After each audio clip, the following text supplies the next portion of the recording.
Bună, dragii mei, bine ați venit la previziunile voastre pentru energia lunii mai. Acestea se aplică tuturor celor care au soarele, luna și ascendentul în balanță.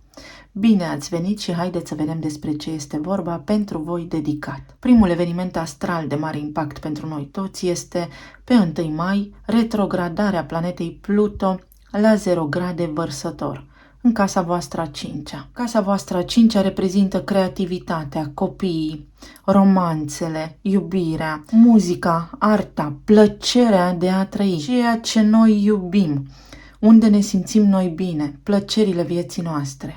Pluto este planeta puterii, a misterului, a transformării profunde psihologice, a morții și a renașterii, a sexualității, iar Vărsătorul este simbolul libertății, al individualismului, al umanității, al libertății, al viitorului și al progresului. Acest tranzit pentru voi, acest eveniment astral pentru voi, se traduce în următorul fel: introspecție, revizuirea trecutului, înțelegerea unor lucruri foarte profunde care vă pot transforma psihologic pentru ca voi de acum înainte să aveți un viitor mai bun. Unde oare ați exercitat voi o putere necontrolată pentru copiii voștri sau în legătură cu copiii voștri sau în relațiile voastre de iubire?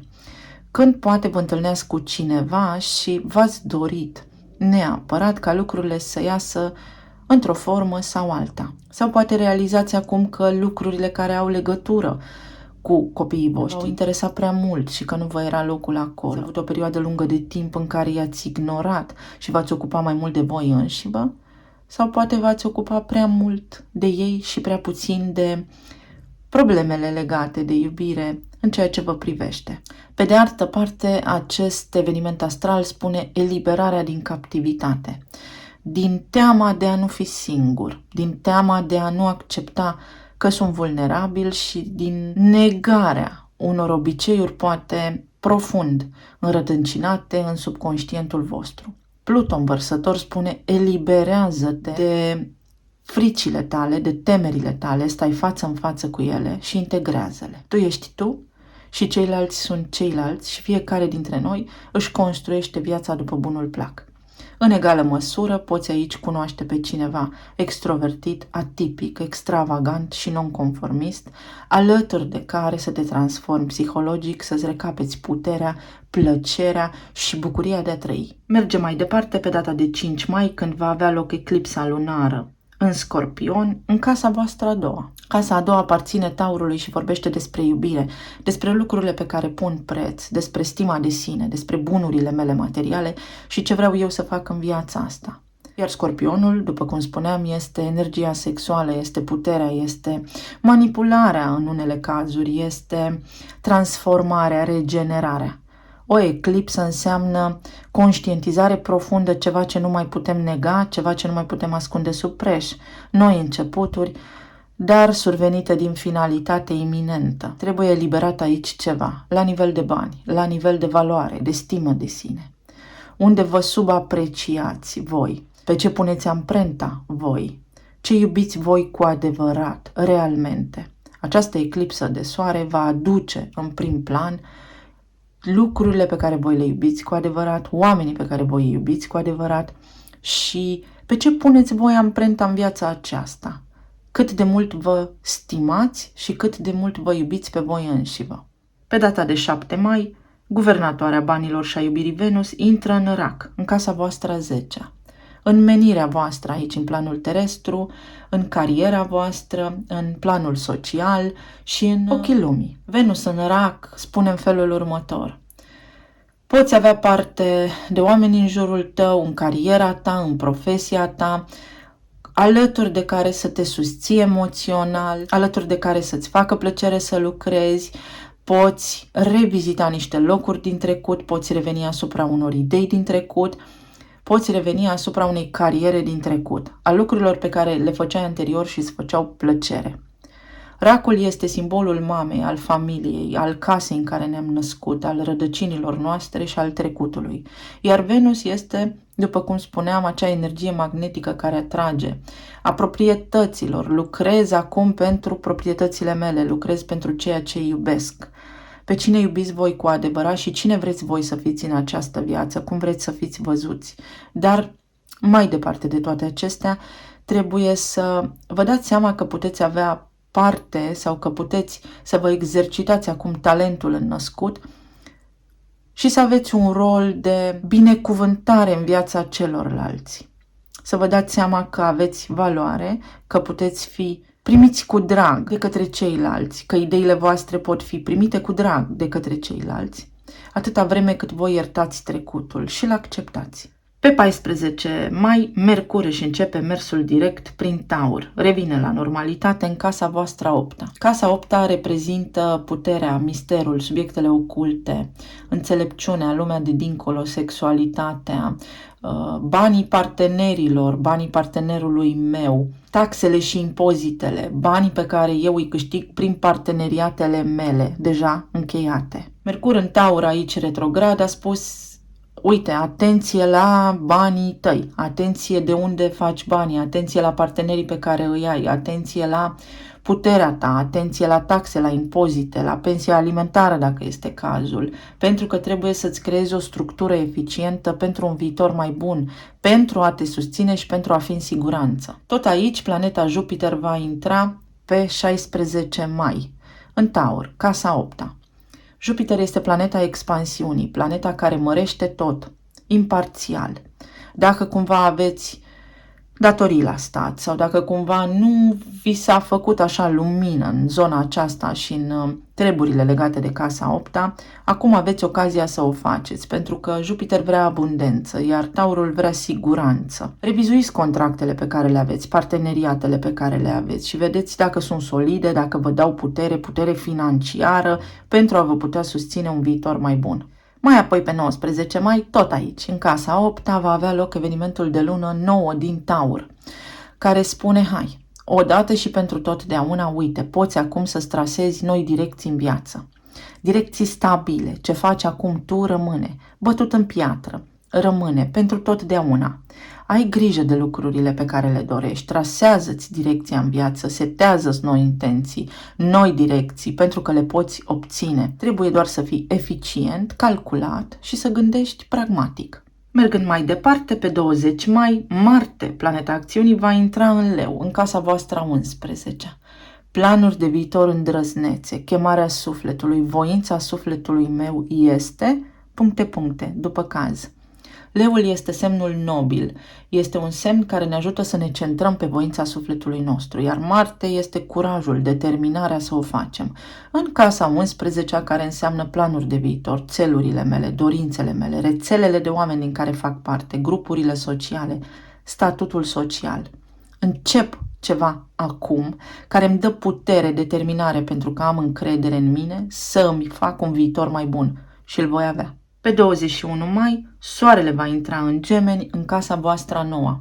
Studii înalte, străinătatea, comunicare, înțelepciune, cunoaștere. Porniți către cunoaștere, către cunoașterea voastră, dar și către cunoașterea de noi meleaguri. Faceți călătorii, poate pe meleaguri mai îndepărtate, sau vă apucați de scris ceva, de publicat ceva, de ținut un jurnal, pentru că este important. Mai înseamnă și vindecare, mai înseamnă și cunoașterea adevărului sau spiritualitatea. Casa nouă înseamnă credința mea cu adevărat. În ce cred cu adevărat? Pentru că a mea credință mă va ajuta să mă susțin pe termen lung și foarte lung. Să vedem ce ne spun și cărțile.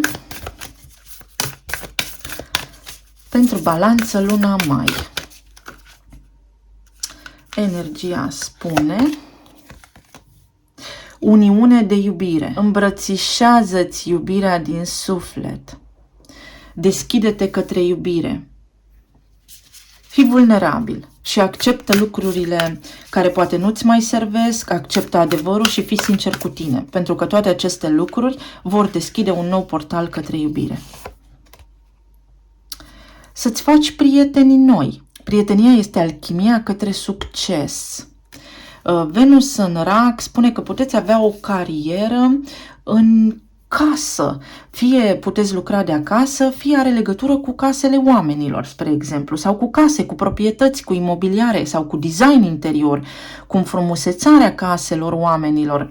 Sunt multe alte lucruri, evident, care pot fi aici, cu domenii artistice, cu artă, muzică, impresariat și așa mai departe. Îți faci prieteni noi. Prin intrarea soarelui în Gemeni, în casa voastră nouă, vă faceți noi prietenii la distanță și nu numai, sau aveți încredere că de acum înainte veți întâlni în calea voastră sau trebuie să vă setați, să vă trasați această condiție sănătoasă în viață, să permiteți în viața voastră doar oameni de calitate, oameni alături de care să puteți avea un progres bun în viață, creștere personală, creștere spirituală. Sau poate, aici mai înseamnă în următorul lucru, că în grupul vostru de prieteni cunoașteți pe cineva sau aveți pe cineva deja care este profund atras sau profund îndrăgostit de voi și acela este drumul vostru către o viață bună. Și aici avem transformarea. Lasă iubirea să te transforme pentru totdeauna. Fie ați avut parte de relații care v-au transformat psihologic pentru totdeauna, fie acesta este momentul în care puteți să vă transformați pentru totdeauna și puteți să eliminați cu acea eclipsă din Scorpion, din casa voastră a doua, pentru totdeauna, temerile, convingerile proprii, timiditatea, judecata proprie, vina, frica și așa mai departe. Unde vă învinovățiți și unde vă este frică de ziua de mâine, unde vă este frică să nu rămâneți singuri și acumulați lucruri din exterior pentru a vă face provizii, pentru a vă simți în siguranță. Este o lună a transformării pentru voi, dragii mei. Iată, dorință, ce doresc cu adevărat. Marte în Leu în casa 11, pentru că asta primesc. Dar ce doresc cu adevărat în interior, pentru că s-ar putea inconștient să nu vă dați seama. Conexiune, doriți o conexiune de suflet foarte puternică, o conexiune din trecut, posibil pentru unii dintre voi sau pe cineva în viața voastră stabil, alături de care să creșteți, să aveți o viață frumoasă. Și claritate, veți primi claritate cu prilejul lunii noi din Taur, din casa voastră a 8-a. Ceva necunoscut, o realizare, o conștientizare foarte puternică va avea loc aici în viața voastră, în treburile legate de casa 8-a, unde simt că mi-am dat puterea sau unde m-am simțit neputincios până acum, pentru că neputința mea, starea mea interioară m-a oprit din progres, din a mă simți iubit, din a iubi, din a avea prieteni devotați, oameni alături de care să pot evolua și să mă pot schimba, să mă pot susține. Mergem mai departe la relații, plan material și plan emoțional, spiritual. Pentru balanță, luna mai.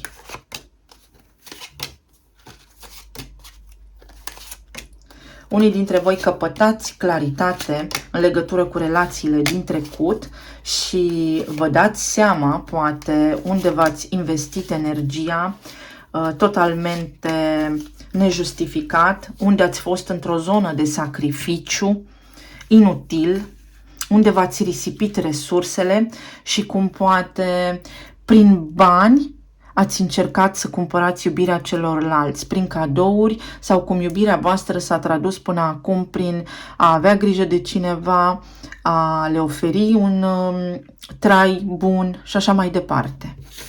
La nivel de relații, aveți cavalerul de monede, diavolul, nebunul, lumea și magicianul. La nivel de relații încheiați un capitol foarte profund din viața voastră, dar care a ajuns într-o formă toxică. Vă eliberați de un control, fie de controlul cuiva, fie de convingerile voastre din trecut, după cum vă spuneam, cu acea energie din casa a doua. Eclipsa lunară din Scorpion vă spune: ai grijă că tu, pentru a te simți iubit, posibil să traduci toate acestea prin bani. Să faci cadouri oamenilor pe care îi iubești pentru a te iubi.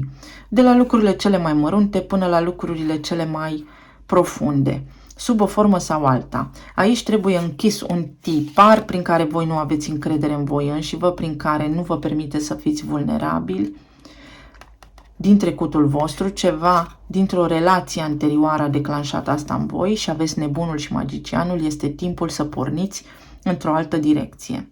Pentru alții dintre voi văd aici că cineva din trecutul vostru atât poate. A hrănit relația toxic, au fost probleme, discuții despre bani sau luptă pentru putere sau lipsa responsabilităților aici. A fost o implicare toxică a voastră alături de cineva într-o relație care nu mai funcționează și trebuie să mergeți mai departe. De ce? Pentru că aveți șanse de iubire în față, dar trebuie să conștientizați ce iubiți cu adevărat, ce vreți voi de la viață cu adevărat. Pentru alții dintre voi, dacă sunteți separați acum, șansele ca voi doi să vă împăcați sunt mai mici, dar nu imposibile. Contează foarte mult ce veți materializa din stima de sine, pentru că undeva voi nu vă iubiți. Și pentru că voi nu vă iubiți, nu atrageți în viața voastră nici iubire. Atrageți putere.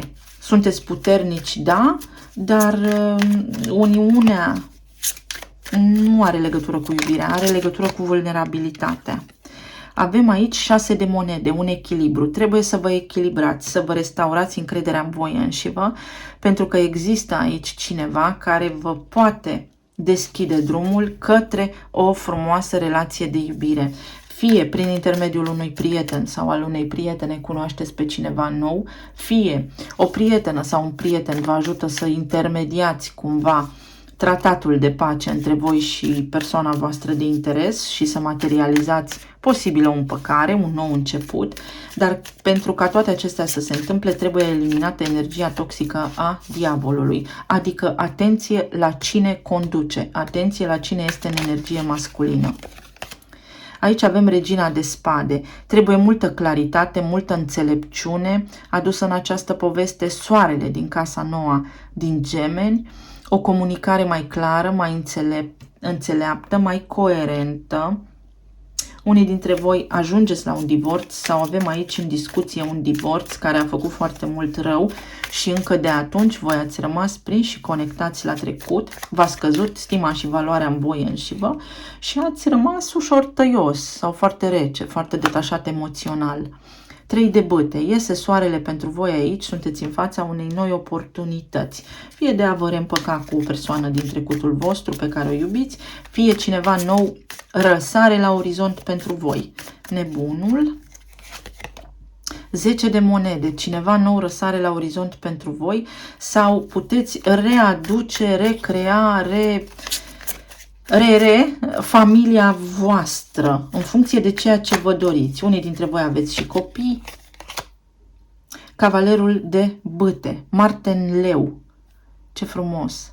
Marte în leu în casa 11, planuri de viitor solide alături de cineva, dar alături de cineva care este deschis la acest aspect. Pentru unii dintre voi vă dați seama că prin prisma copiilor veți rămâne foarte buni prieteni cu fostul soț, fosta soție și că așa trebuie să se întâmple. Alții dintre voi veți descoperi că puteți cunoaște pe cineva sau realmente cunoașteți pe cineva nou, foarte magnetic, foarte șarmant. Iar alții dintre voi veți discuta, dacă până acum n-ați discutat cu cineva și vă doreați acest lucru, veți discuta despre viitorul vostru cu cineva cu care ați avut o relație anterioară și alături de care și prin acordul său evident puteți transforma energia joasă din trecut, să o luați de la început mai înțelept.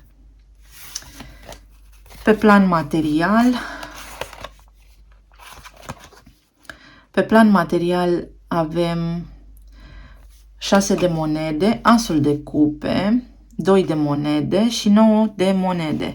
Pe plan material, unii dintre voi doriți să deveniți antreprenori și vă faceți un plan stabil pentru acest lucru și foarte bine faceți cu atâta energie în Taur, în casa voastră a 8-a.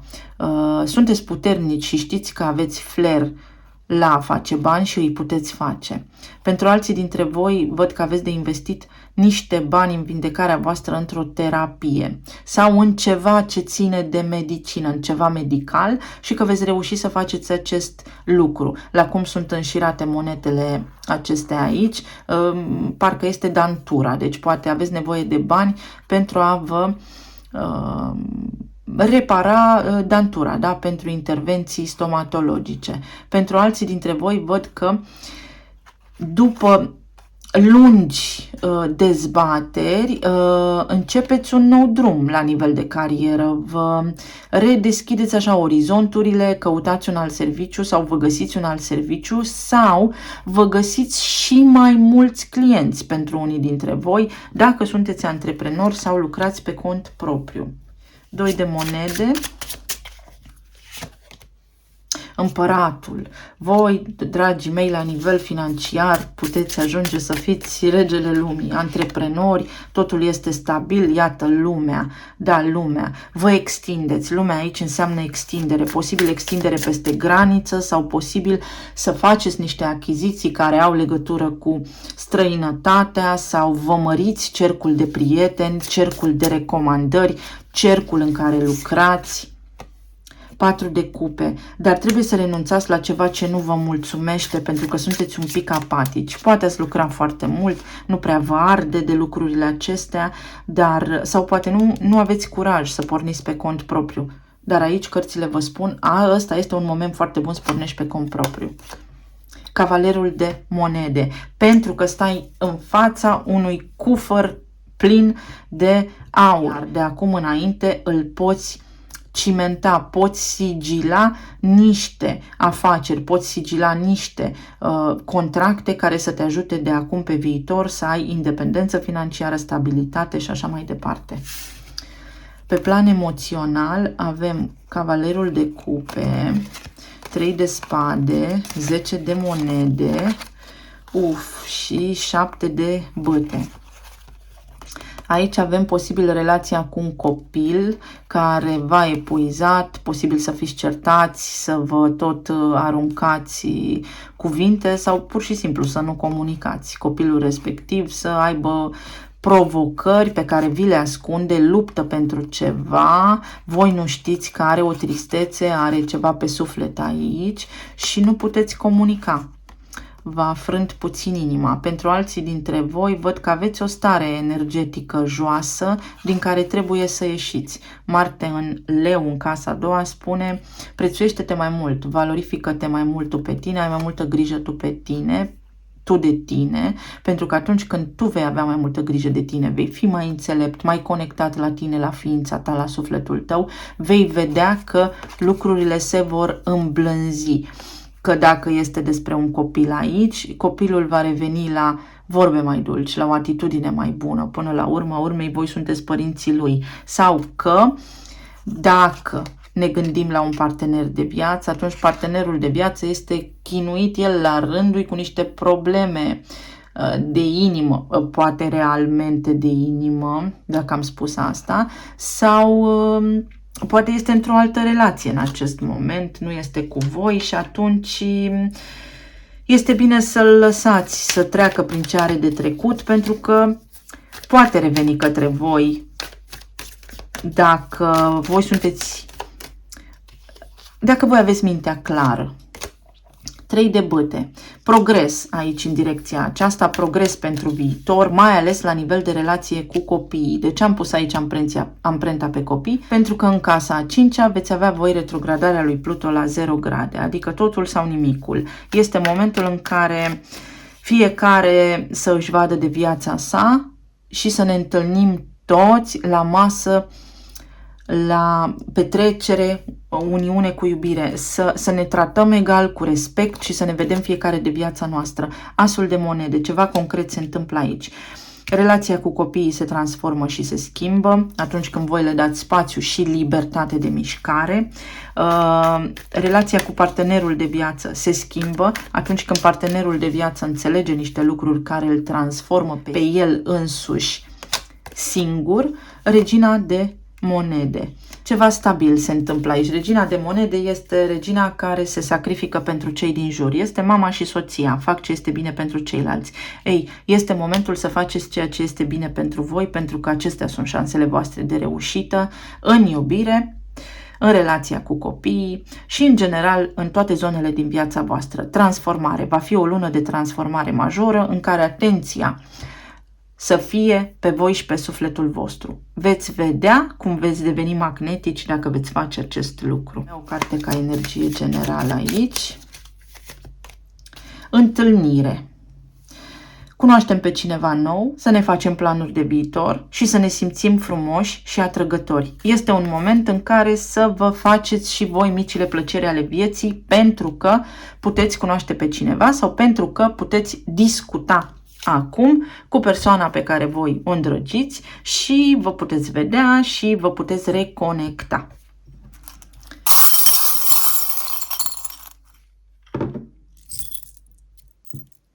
O iubire sănătoasă care crește, trebuie să aveți grijă de sănătatea voastră în primul rând aici și de credință, de lucrurile în care credeți, pentru că lucrurile în care credeți vă clădesc realitatea.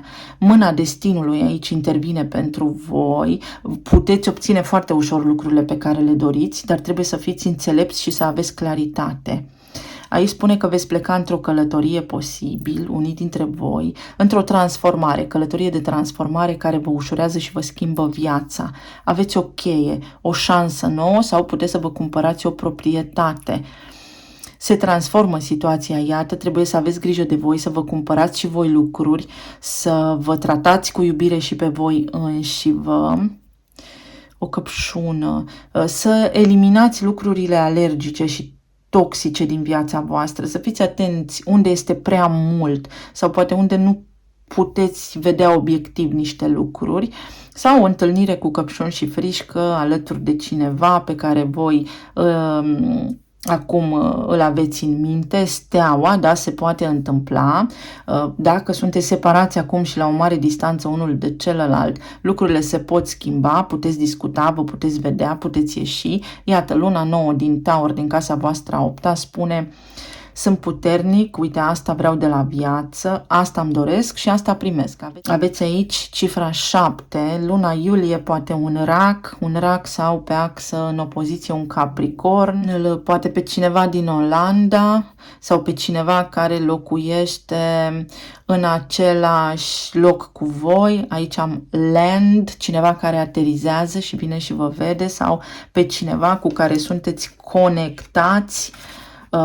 Aveți terenuri în comun, aveți bunuri în comun sau sunteți pe același teritoriu, nord și sud, sunteți diferiți unii de ceilalți posibil, dar luna nouă va face acolo minuni, vă va aduce claritate, și eclipsa lunară, eclipsa de lună în Scorpion, luna plină în Scorpion, va aduce multă claritate, acceptarea unor lucruri care trebuie să rămână în urmă. Avem inițialele LNS. Atenție la sărurile minerale din corp și la deshidratare, la apă, la regenerare, să știți, pentru că al nostru corp se regenerează pe alocuri, mă rog, în unele direcții la 7 ani. Iată, un suflet pereche, vești de la persoana iubită, o inimă, atenție la ce visați sau la ce vă doriți, pentru că lucrurile pot deveni realitate. Săgetător, soarele în mai, care va intra în mai în Gemeni, în casa Săgetătorului, în casa a 9-a, ceva se extinde, Jupiter în casa 8-a, vă extindeți bugetul, este o creștere financiară aici, trebuie doar să vă deschideți sufletul, să acceptați niște lucruri profunde de care v-ați ferit până acum. Împărăteasa, iată, ieșiți undeva, cineva vă invită în oraș sau plecați într-o călătorie și este bine să o faceți. Și din nou visul. Voi visați foarte mult, atenție la vise, pentru că în vise voi vă conectați cu planul eteric și cu divinitatea și trebuie să învățați să lucrați cu acestea, pentru că nu este întâmplător. Aveți un dar, explorați-l. Casa a 9-a Săgetătorului, unii dintre voi s-ar putea să faceți acum planuri să vă mutați peste hotare, o schimbare la 180 de grade, nord-sud, sau din locul în care sunteți, într-un loc mai cald. Dacă mă gândesc la persoana voastră iubită și doriți să obțineți ceva acolo sau să se îndulcească relația prin intermediul unei cine, mâncărurilor bune, fine, alese, veți rezolva aceste lucruri. Stați la o masă, discutați, dar după ce ați mâncat, ca să fie hormonii fericirii activi. Mesaje, vești vin către voi, transformarea aceea, karma. Da, bănuiam acest lucru. Împăratul și împărăteasa sau mama și copilul, tata și copilul, pentru că am aici prințesă, deci un copil. Se transformă relația cu un copil care până acum poate nu v-a vorbit, iată, dar este nevoie să renunțați la ceva, pentru că în acest moment sunt în discuție, sunt activate niște efecte din trecut. Poate v-ați oferit ajutorul atunci când ei au spus nu. Se mai întâmplă și aceste lucruri. Sau poate nu le-ați oferit ajutorul când ei au avut nevoie. În tot cazul, lucrurile aici se îndreaptă. Vă mulțumesc tare mult pentru atenție. Sper să vă fi ajutat cu mesajele, să aveți o lună mai de excepție, să fiți iubiți și să căpătați claritatea de care aveți nevoie pentru un viitor mai bun. Să fiți bine! Pa, pa!